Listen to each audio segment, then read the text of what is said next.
If true, this changes everything about the New York Knicks. As we know, the NBA trade deadline has been the craziest one of all time with the Luka Doncic for Anthony Davis trade going down, but it also affects the New York Knicks who are shopping Mitchell Robinson and the Los Angeles Lakers who do need a big man, and the New York Knicks might be able to facilitate a phenomenal trade in order to really bolster their team, and we're going to break all of this down. What's up, guys? Welcome back to Knicks Digest. It's Chris here. We're going to jump right into things as always, and if you guys are enjoying the content and part of that 66% of viewers who have not subscribed yet, make sure to subscribe for daily New York Knicks news, rumors, updates on trades, updates on injuries, bunch of fun stuff like live streams that are very much more than once per week now, as well as TikToks and YouTube Shorts. But let's jump into this, guys. We know the craziest trade in NBA history did go down just a few days ago. 48 hours, everything was normal. The New York Knicks had lost a tough game to the Los Angeles Lakers, and the biggest story to Knicks fans was OG Anunoby went down with a non-contact foot injury. That turned out to be not as bad as many feared. Now, here's the thing. Then the Lakers shook up the entire world with the Dallas Mavericks and traded Anthony Davis for Luka Doncic, leaving an Anthony Davis-sized hole in their wall, even with Luka coming in and it objectively being a massive win for the Lakers. At the same time, they do not have a big man, and they are looking and scouring the trade market for a specific big man. Now, they do need someone who can defend the low block and grab rebounds, and the New York Knicks just so happen to be open to trading one of those guys in Mitchell Robinson. Now, Mitch is someone who could get traded and become a casualty of this deal because, well, as we know, the Knicks are open to moving Mitch for the right price. And just potentially, with all the noise that's surrounding this now, the Knicks might be able to pull off a trade where they acquire Austin Reaves from the Los Angeles Lakers in exchange for Anthony Davis. Now, we have a lot to discuss, so taking a look at this, Kevin O'Connor did say that the league sources say the Lakers are looking for a big man, and Mitchell Robinson from the New York Knicks is one of the bigs that Rob Pelinka and co. are targeting, and James Edwards mentioned that he's fairly confident that with the Knicks diminished their assets for the Mikal Bridges, OG Anunoby, and Karl-Anthony Towns trades over the last year, they won't attach a pick just to move off Mitchell Robinson's contract. The Knicks have been checking in on the backup big market as well. They want to keep their starting lineup as is. Now, all of this, it means the Knicks could still attach a pick to a Mitchell Robinson trade if it's for the right deal. And for Austin Reaves, they likely would have to attach one of their final first-round picks for it. Probably that 2025 Washington heavily protected pick that's going to turn into a few second-rounders. That would make the most sense to me. I mean, the Lakers desperately need a big man. They don't really need Austin Reaves as much as they used to need him, as they now don't have to worry about shot creation for the next 10 years. And that was their biggest issue up until 48 hours ago when they traded for Luka Doncic. And at the same time, the New York Knicks, they do need Mitchell Robinson back. And as Brian Windhorst said the other day, the Knicks' big trade deadline acquisition is acquiring Mitchell Robinson off the injury report in exchange for absolutely nothing. So it is something that we have to be aware of. The Knicks aren't just going to trade Mitchell Robinson just to trade Mitchell Robinson. However, the Knicks might trade Mitchell Robinson if they could acquire a guy in Austin Reaves, who not only would help the New York Knicks in a lot of areas, especially scoring off the bench and giving them an elite sixth man, but also on top of that, he is a tradable contract who the Knicks would be able to flip because he's valuable if the Knicks wanted to go somewhere else down the line over the offseason when it comes to big men. And I understand that trading Mitchell Robinson away for Austin Reaves is a weird move as the Knicks need more big help. And, well, trading for Austin Reaves, who's a 6'4" guy, who's a shooting guard more than anything, but can really play anywhere from the 1 to the 3 if we're being honest, it doesn't make the most sense. I'm aware of that. Everyone's aware of that. But at the same time, the Knicks would still be able to find a big man somewhere. I mean, Moses Brown is just putting up insane numbers in the NBA G League. The Knicks can just start using Ariel Hukporti, who they should be using. They could trade Jericho Sims, free up $2 million, and just wait for the buyout market for anyone who makes under the mid-level exception for the Knicks to sign with that freed up money from the Jericho Sims trade if they do decide to trade him just for pure cap space, which if they trade Mitchell Robinson for Austin Reaves is the absolutely right move because then you desperately need a big man. Jericho Sims is not going to be the guy to hold it down. Precious Achiuwa, yes, is great, but at the same time, I do view him as more of a power forward. And while OG Anunoby is out with an injury, we likely will see Achiuwa start a bunch of games. And that leaves the Knicks with 0 bigs coming off their bench. Again, unless they want to start using Ariel Hukporti, because it's pretty much guaranteed that Jericho Sims is going to get traded over the next 3 days. And with Jericho getting traded over the next 3 days, it's likely the Knicks won't play him to prevent him from getting injured and obviously destroying his value in the same time. So it is important to note that. Now, jumping back in, Tim Bontemps, NBA insider, did say that Austin Reaves doesn't really fit with the Lakers anymore and that his trade value is probably never going to be higher than it is right now. And if you could turn him into some significant stuff, whether it's draft picks, whether it's some size inside, like Mitchell Robinson, which they don't have, I think it's a very interesting domino to watch over the next few days now. Maybe they don't do anything with Austin Reaves, maybe.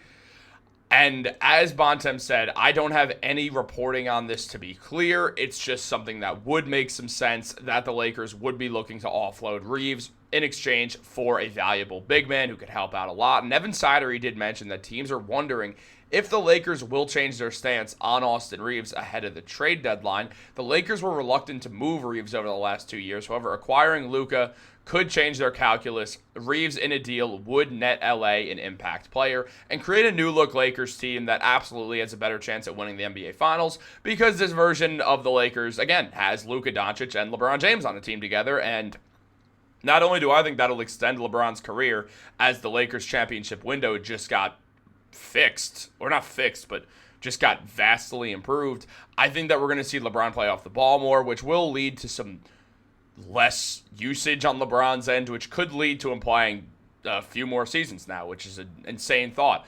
So it could all make some sense if you ask me personally. Now, there's a lot going over here, and Ian Begley did mention that the Knicks would rather keep Mitchell Robinson. He's better than any of the options out there on the trade market, whether it's Valanciunas or anyone else. Health is the big thing here. He has not been cleared for contact, and until you get there, you can't get a real sense of when he'll be back. No one knows if he'll be healthy or not when talking to other teams. So other teams do not know what Mitchell Robinson's true status is. They know what Tom Thibodeau says in press conferences, which is what fans know. Essentially, well, he hasn't been cleared for contact, but he's running, he's jumping, he's progressing well, he's getting closer.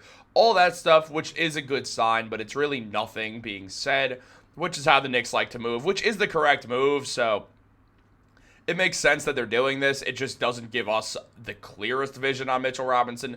Again, I still could very likely see him coming back within the February 8th to February 12th range. I do think Tibbs is not lying when he said Mitch is close. I don't think this is some trade deadline tactic by the Knicks at all. I do think Mitchell Robinson is genuinely close to coming back. And Austin Reaves, well, he would sort of fit on the Knicks. And again, I know he's smaller, but he gives the Knicks more bench scoring. The Knicks would have to work some stuff out. And friend of the channel, Knicks Feed, did mention that when it comes to the Lakers registering interest in Mitchell Robinson, a name that comes to mind is Jared Vanderbilt, who was with Utah, and Garrison Rosas was a part of the Wolves the night that they drafted Jared Vanderbilt, who now Garrison Rosas works for the Knicks. In case you didn't know, he's one of the high-up executives for the team. Vanderbilt makes $10.7 million, and Mitchell Robinson makes $14.3, so LA would have to add additional salaries to match it, but it would give the Knicks a 15-man roster, and throwing in Christian Wood should work here. I didn't do the Fanspo trade machine on it, so I can't tell you for 100% certainty, but it would make some sense that this would work out, or you could just try to find, the Lakers they have this jump now, and they have a bunch of tradable contracts, but very few of them are single digits that aren't minimum deals because they got a guy like Maxi Kleber who you could move because he's a movable salary, but obviously that's too much. So I went through it. I had some fun with the Fanspo trade machine, which is just a fun time. And a trade like Austin Reaves and Christian Wood for Mitchell Robinson, Cameron Payne, and a few second-round picks makes sense. I understand that it's a lot of second-round picks. I understand that people in the comments are going to be like, what are you talking about right now? But again, Mitchell Robinson is not healthy. The Lakers trading for Mitch are banking on moving their most attractive asset in Austin Reaves, along with moving Christian Wood, who has been in the rotation for the most part, for a guy in Mitchell Robinson who has not played a game this season. It is a risky move for the Los Angeles Lakers, and they do need some backup if it doesn't work out. Also, netting them Cameron Payne keeps a guy who knows how to win, who's just a winning player, very fiery. And frankly, I know that most people in the comments are going to hate this trade idea. This is, for me, what I think is a realistic trade.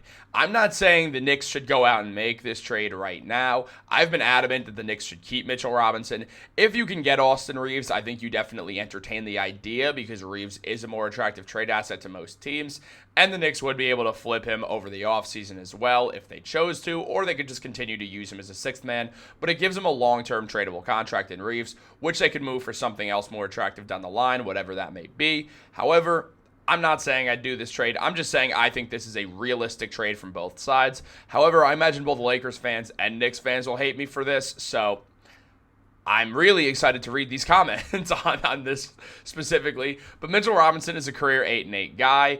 He's been very good for the New York Knicks. There's a reason why he's the longest tenured Knick, why he's been here for 7 seasons. The man just wins games for you because he's just a rim protector, best offensive rebounder in the NBA. He just gets the job done. He does what winning teams need, and I think it would be an excellent idea for the Knicks to keep Mitchell Robinson, especially if you want to move him over the offseason. Wait till he comes back and plays so his trade value is higher. That just makes more sense to me.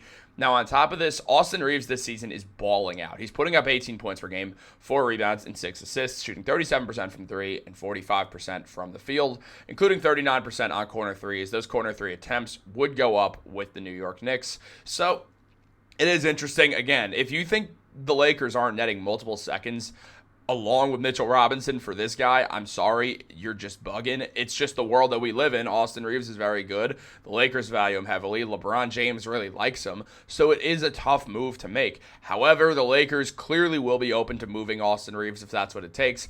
As long as LeBron James is on the Los Angeles Lakers, they're in win-now mode. That's not going to change. They didn't trade for a young guy in Luka Doncic who's supposed to just get better. No, they traded for a guy who could win MVP on any given year, who's been an all-star starter basically every season except for this one because of his injury in his rookie year, who's always all-NBA first team. They traded for Luka.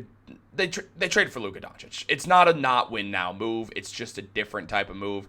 The Lakers will look for a big man, and they are interested in Mitch, so we will see what the New York Knicks do with that. Let me know if you think that if this move makes any sense. Like this video, subscribe, turn on post notifications. Have a great day.